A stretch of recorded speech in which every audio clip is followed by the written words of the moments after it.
Beneath the noise of battles and the glare of history's headlines, there are stories buried in shadow, whispers of acts so strange, so human, and so dangerous that official records dared not keep them. Tonight, we open one of those boxes. What you'll hear was never meant for the world outside the war's iron curtain, and once you step inside, you may wish you could close the lid again. Berlin, April 27, 1945. The city was a corpse still twitching with gunfire. Soviet artillery thundered from the east, pounding the Reichstag and the gutted streets around it. The air was thick with dust, smoke, and the faint smell of burnt oil. In the bombed-out remains of a broadcasting station near the Wilhelmstrasse, a man in a faded Wehrmacht uniform adjusted the dials on a battered radio console. His name was Lieutenant Karl Weiss, a 33-year-old communications officer who, until that week, had been tasked with relaying coded orders from the collapsing German High Command. Official broadcasts had become absurd parodies, reports of victories that never happened, boasts about divisions that no longer existed. Weiss had grown tired of reading scripts written by party officials who now cowered in the chancellery bunker. He had spent the past 2 nights scavenging for working tubes and patch cables, piecing together a transmitter from the station's shattered equipment. His plan was dangerous, even suicidal, to send one final broadcast, not for Berlin, but for anyone in the world who still cared to listen. Shortly before midnight, Weiss sat down at the microphone. The building shuddered from nearby shell impacts. He flicked the switch, and the transmitter came alive with a soft hum. His voice, hoarse from days without proper sleep, cut into the static. "This is Lieutenant Karl Weiss, speaking from Berlin," he began in German, then repeated in halting English. "I do not speak for the Reich. I speak for its people, those who have no voice tonight." There was no official anthem, no propaganda music. He began to read a list from a small notebook he had carried since the invasion of Poland, names of civilians, friends, and strangers he had met over 6 years of war. Lieselot Brandt, age 12, missing since the air raids of 43. Johann Meissner, baker, last seen in Königsberg. He read until his hands trembled from the cold. Then he did something no German broadcast had done in years. He apologized. "To the families of those we harmed, I say only, we were told we were building a future. We destroyed it." His voice cracked. "We destroyed it." From a corner of the room, a gramophone played a warped, scratchy record of Beethoven's Ninth Symphony. The notes wavered, almost lost in the static. The familiar Ode to Joy swelled faintly, a ghost of its intended grandeur. Weiss leaned close to the microphone. "To whoever hears this, remember us, not as the uniform, not as the enemy, but as human." Somewhere across the Netherlands, a British Y station, listening for Luftwaffe chatter, caught fragments of the transmission. Operators noted an unidentified Berlin source, non-coded, possibly rogue, before Soviet jamming flooded the frequency with screeching tones. In Moscow, the NKVD logged an intercepted signal labeled simply, "Enemy Morale Subversion." In Berlin itself, Weiss's voice barely carried beyond a few neighborhoods before the equipment overheated and failed. According to post-war Allied archives, the broadcast lasted only 7 minutes. No official recording was made. What survives are testimonies: a Dutch radio enthusiast claiming he heard a man in Berlin saying goodbye, a British operator who swore she recognized Beethoven through the static, a Soviet translator who recalled hearing the words, "Remember us," in German before the line went dead. What became of Lieutenant Weiss is unknown. Berlin in those final days was a graveyard in motion. People vanished into rubble, gunfire, or Soviet captivity. Some theories place him among the thousands marched east as prisoners. Others believe he died in the crossfire before dawn. The building that housed the transmitter was reduced to a smoldering shell by the end of April, buried under collapsed floors and brick dust. In the 1960s, an aging Dutch amateur radio operator named Willem van der Meer told a BBC interviewer about the night he believed he heard Weiss. "I had the dial set between the news and the music channels, just listening to the crackle. And then, there was a voice, soft, tired. Not shouting like the Nazis always did. Just speaking. And then music. I didn't even know the language then, but I knew the feeling, like someone was speaking from the bottom of a well." Van der Meer claimed that what struck him most was the tone, not the words. It wasn't a soldier talking. It was a man. Historians remain divided. Some suspect the story of the Weiss broadcast was an Allied psychological warfare creation, designed to portray Germans as breaking from the Nazi cause in the war's final hours. Skeptics point to the absence of surviving military transcripts or radio logs beyond vague notes. Supporters counter that rogue broadcasts were sometimes ignored or erased from official files to avoid undermining propaganda narratives on both sides. In Berlin's Mitte district, where the station once stood, a small plaque was placed in 1998 by a local historical society. It reads, "Here, in April 1945, it is said that a voice spoke not of orders, but of names." The plaque makes no mention of Weiss by name, only referring to an unidentified voice.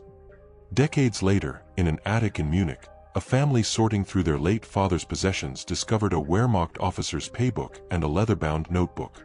Inside were more than 100 names, many crossed out, some annotated with small notes. Last seen, evacuation train, confirmed dead, Dresden. Still searching. The handwriting matched wartime German cursive, but there was no direct proof the notebook belonged to Weiss. The last page contained a single sentence, written in both German and English. "If the war must end in silence, let my voice be the last thing it hears." The notebook now rests in a private collection, occasionally loaned to museums for temporary exhibits on the human cost of war. Visitors often stop at the final page, staring at the uneven lettering. Some leave flowers. Others leave old radio tubes, corroded and useless, as if they could somehow rebuild the voice of a man who may never have existed. Whether Lieutenant Karl Weiss was real or myth, his story persists. In the dim spaces between the official history, the battles, the treaties, the leaders' faces, there is always room for the unknown soldier who spoke not of victory, but of remembrance. And somewhere, perhaps, the echo of a cracked Beethoven record still drifts across the static, waiting for someone to tune in. In the early winter of 1943, the small fishing village of Cardwell on the Queensland coast was a quiet place. The war was a distant rumble, heard only in the crackling of wireless news and the occasional sighting of RAAF patrol planes sweeping out over the blue horizon. Then, on the morning of June 14th, the first strange sighting occurred.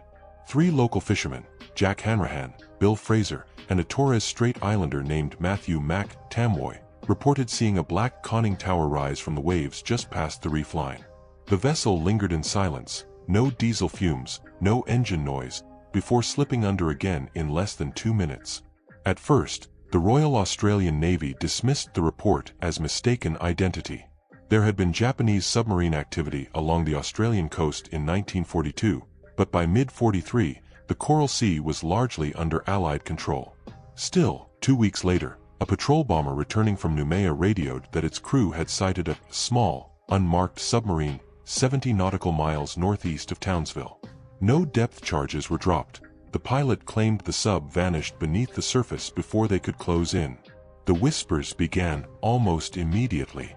The villagers called it the Black Shark, and older seamen claimed it was too small to be a fleet submarine, too large to be a standard midget sub.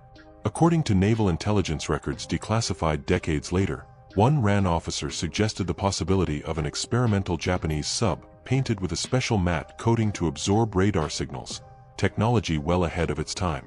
Skeptics argued it could have been a damaged US or Australian vessel off course, though no such losses were ever reported in that period.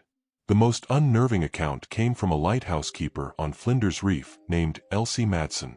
She swore under oath that she saw the submarine surface at dusk, its silhouette framed in orange against the sinking sun.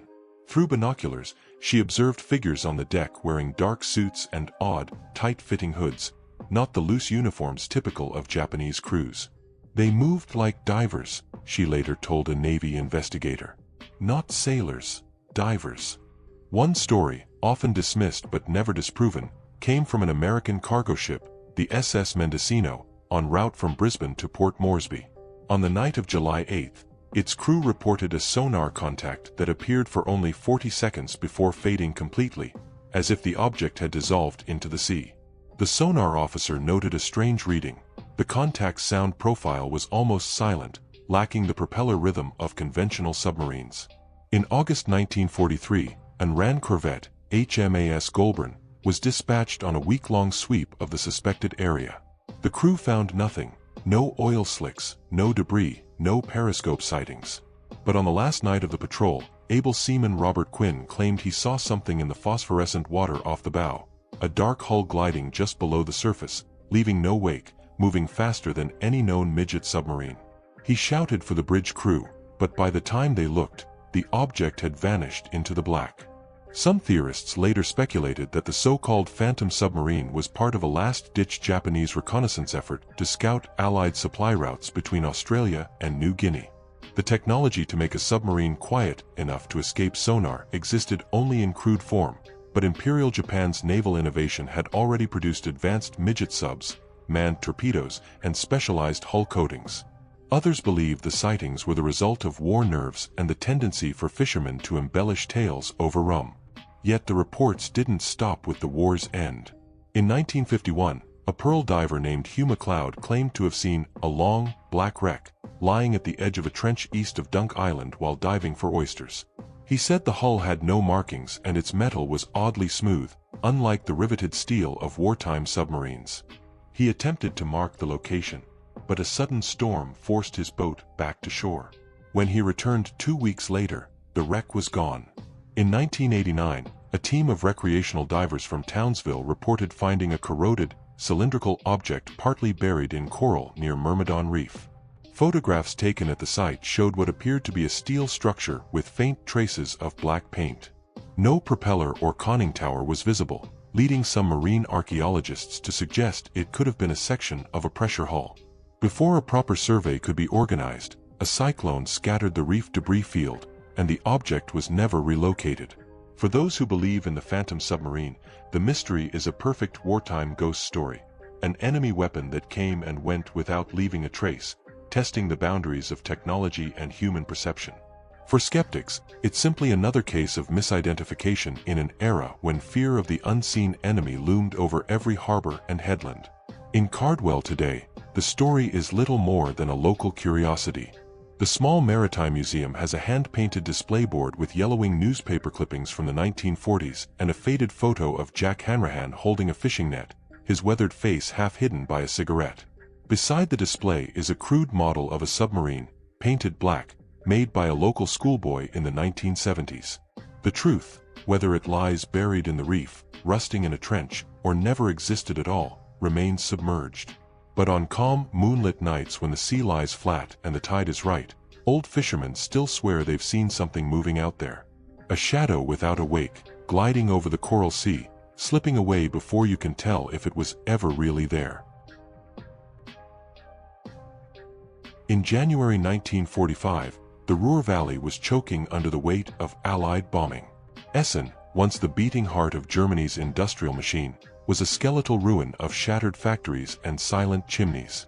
Beneath its rubble, however, the Nazis still guarded one last weapon, a cache of liquid oxygen and ethanol fuel for the V-2 rocket program, hidden in the abandoned shot and sewn glassworks on the outskirts of the city.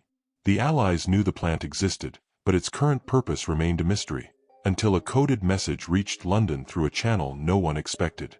The message came from a man calling himself Franz, a former schoolteacher from Cologne who had been arrested for distributing anti-Nazi leaflets in 1942. Sent to a forced labor camp, he escaped during a chaotic transfer to another facility and joined a ragged band of displaced persons moving westward. In December 1944, Franz stumbled into the path of a British Special Operations Executive SOE team operating in the Low Countries. His story of the glass factory was precise, too precise to ignore. According to Franz, the Nazis had converted the old furnace chambers into cryogenic tanks for storing V-2 rocket fuel, guarded by SS troops and camouflaged under heaps of broken glass to fool reconnaissance planes. The SOE passed the intelligence to the American OSS, who recognized an opportunity. A direct bombing raid risked spreading the volatile fuel through Essen's already devastated neighborhoods. Instead, they proposed something bolder: infiltrate the city, destroy the storage tanks from within, and escape before the SS could respond. The plan was given the code name Operation Glass Dagger. For this mission, the OSS recruited an unlikely team, 6 men and women who, like Franz, had been pulled from the concentration camp system and trained in sabotage. Their code names reflected their past lives: Cobbler, a Polish shoemaker; Violin, a Czech music student; Ink, a French printer; Gretel, a German nurse; Forge, a Belgian blacksmith; and Franz himself, the guide. They trained for 2 weeks in a safe house in Liège, learning to handle explosives disguised as loaves of bread and bottles of schnapps. Their primary weapon would be thermite charges, silent, smokeless, and capable of melting through steel.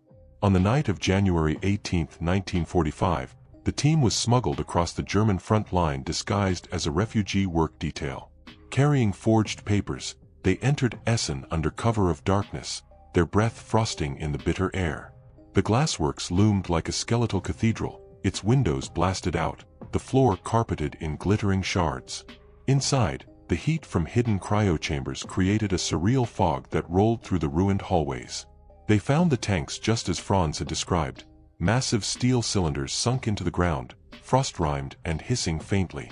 2 guards stood watch, their rifles slung lazily. No one expected an attack this deep in Germany. Gretel, posing as a camp nurse bringing supplies, distracted them with questions about rations while Cobbler and Forge slipped into position. In less than a minute, the guards lay unconscious, struck by weighted sandbags.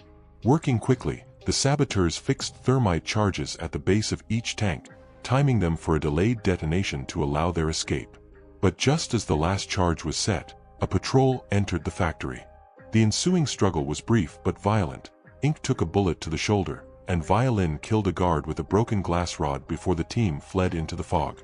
They reached the outskirts of Essen just as the night sky behind them lit with a strange white glow.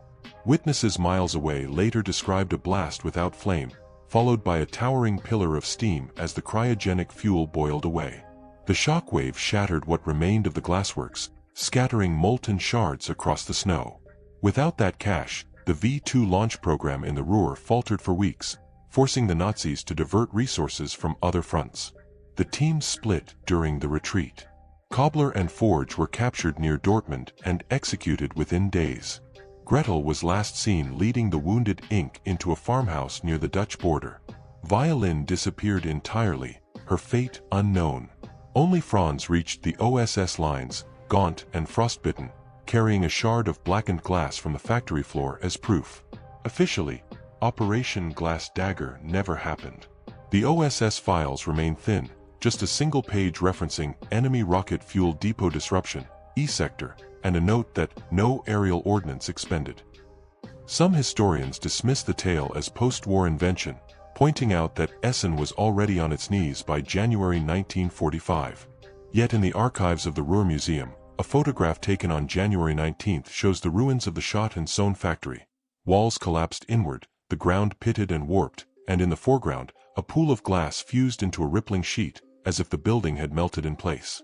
In 1972, an elderly man in Cologne, identifying himself only as Franz, told a local journalist about a night when the heart of the enemy's fire was stopped with a handful of powder.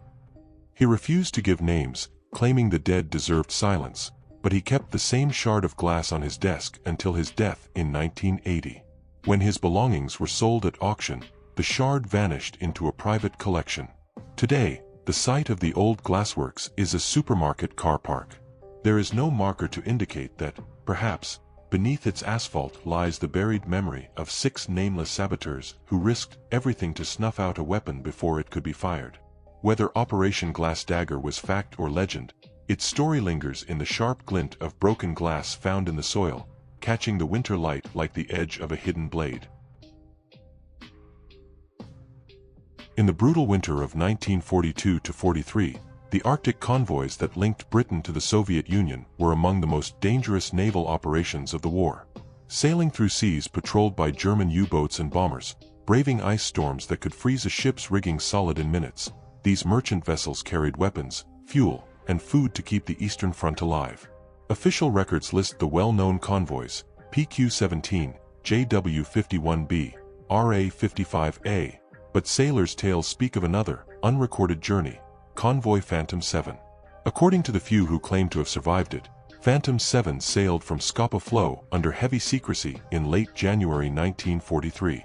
Its mission was urgent: to deliver replacement radar components and encrypted communication gear to the Soviet Northern Fleet in Murmansk, equipment vital for detecting Luftwaffe reconnaissance planes and guiding anti-air batteries.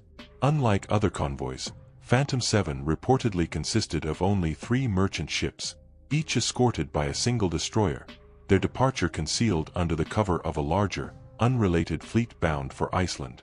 The voyage began under relatively calm conditions, but by the third day in the Norwegian Sea, the convoy was swallowed by a polar storm. Winds of over 70 knots whipped walls of spindrift across the decks, visibility dropping to less than 10 meters. Ice formed on railings, masts, and gun turrets faster than men could chip it away. One sailor later claimed that the weight of the ice on his ship's superstructure tilted the vessel 10 degrees, threatening to capsize it in the troughs of the waves. Then came the ice field. Whether driven south by currents or formed in place during an unusually cold spell, a massive belt of pack ice closed around the convoy in the night, locking the ships in place. The destroyer HMS Rother tried to break a path, but the floes were too thick. Engines strained against the frozen grip, propellers churning uselessly beneath the surface. For 12 days, Phantom 7 lay trapped in a shifting maze of ice, the men surviving on dwindling rations in temperatures that froze breath into crystals. With wireless transmissions kept to a minimum to avoid detection, the convoy was effectively invisible to both friend and foe. The horizon was a white void by day, a deep black by night, with only the groan of moving ice and the occasional crash of a floe against the hull to break the silence. Some men went half mad from the confinement, staring out over the frozen plain where the sea should have been. It was the Soviets who found them. The icebreaker Krasny, responding to a vague report from a Murmansk-bound trawler that had sighted masts on the horizon, steamed into view on the morning of the 13th day. Her reinforced prow shattered the pack ice, freeing the convoy one ship at a time. The rescue was not without cost. One merchant vessel, the SS Calder, had suffered a cracked hull from the ice's pressure and began taking on water. She was towed the rest of the way to Murmansk, arriving on February 14th. There are no Royal Navy logs of Phantom 7. Official histories make no mention of a radar delivery to Murmansk in early 1943. However, a Soviet naval document from that winter, declassified in the late 1990s, contains a cryptic entry: received from British comrades, delicate instruments, operation under extreme ice hazard. The entry gives no ship names and no dates, only the coordinates of the delivery. Skeptics argue that Phantom 7 is a myth spun from pieces of other convoy stories, that no such mission could have been mounted without leaving a paper trail in British Admiralty files. Yet a few veterans held to their version until their dying days. 1. Chief Petty Officer Alfred Gibbons of the Rother gave an interview in 1975 to a maritime magazine. "We were ghosts," he said. "If the Germans had known where we were, they could have plucked us off one by one. But they didn't, because we were nowhere. The ice made us disappear." When pressed for more details, Gibbons described the night skies lit by aurora over the frozen sea, and the eerie sound of ice shifting in the dark like the groan of some vast creature. "The only reason we made it," he said, "was because the Russians had an icebreaker that could punch God in the nose." Today, the route Phantom 7 supposedly took is an empty stretch of Arctic water, traversed only by cargo ships and the occasional research vessel. The ice that trapped them has long since drifted or melted into the sea. But in maritime museums from Portsmouth to Murmansk, you can sometimes find a piece of sea-polished metal labeled simply Arctic Convoy, Unknown Origin. Perhaps one of them was once part of the ships that vanished into the ice, only to reappear like a ghost on the edge of the world. In the summer of 1941, the North African port of Tobruk was a fortress under siege. The Allied garrison, Australians, British, Indians, and a scattering of Free French, held the line against the Afrika Korps and the Italian army. The days were blistering, the nights cold, and the weeks dragged on in a cycle of shellfire, dust storms, and tense lulls. It was during one of those lulls that the first notes were heard. Private Alan Brooks of the 213th Australian Infantry Battalion was the first to write about it in his diary. "Last night," he scrawled, "around the time the guns went quiet, I heard piano music. Not from our side. From theirs. At first, the men in his trench thought it was a gramophone, some propaganda trick to taunt the defenders. But the sound was too fluid, too alive. Fingers, not needles, striking the keys. The source was an upright piano salvaged from the ruins of a seaside hotel in the Axis-held sector.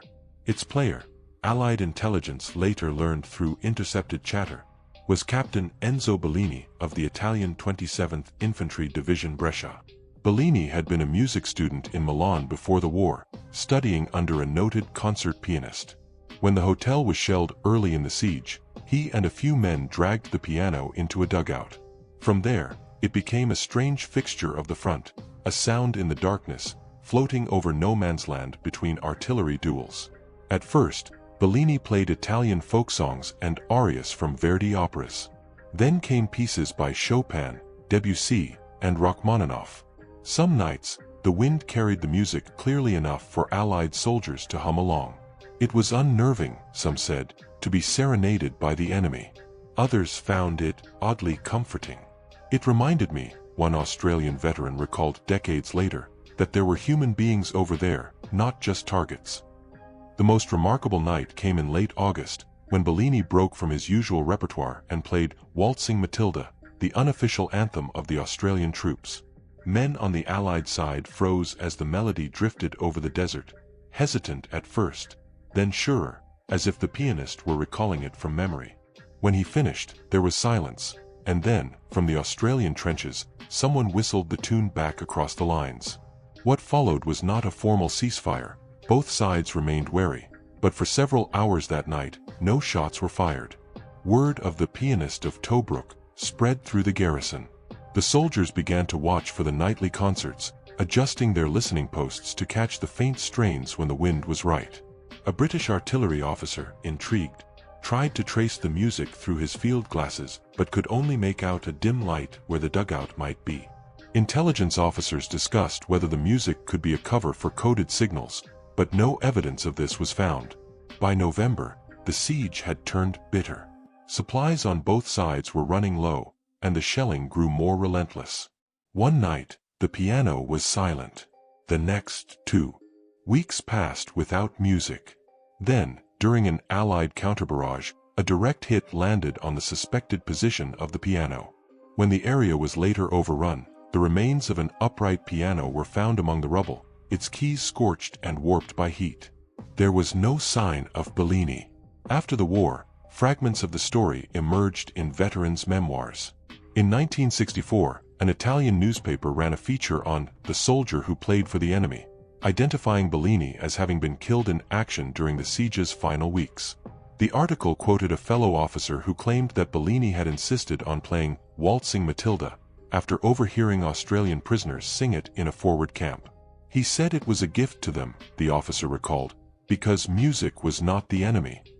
In Tobruk today, a small plaque near the old harbor wall bears a brief inscription, "To the music that crossed the lines." It stands not far from where the hotel once stood, its foundation stones now half buried in sand.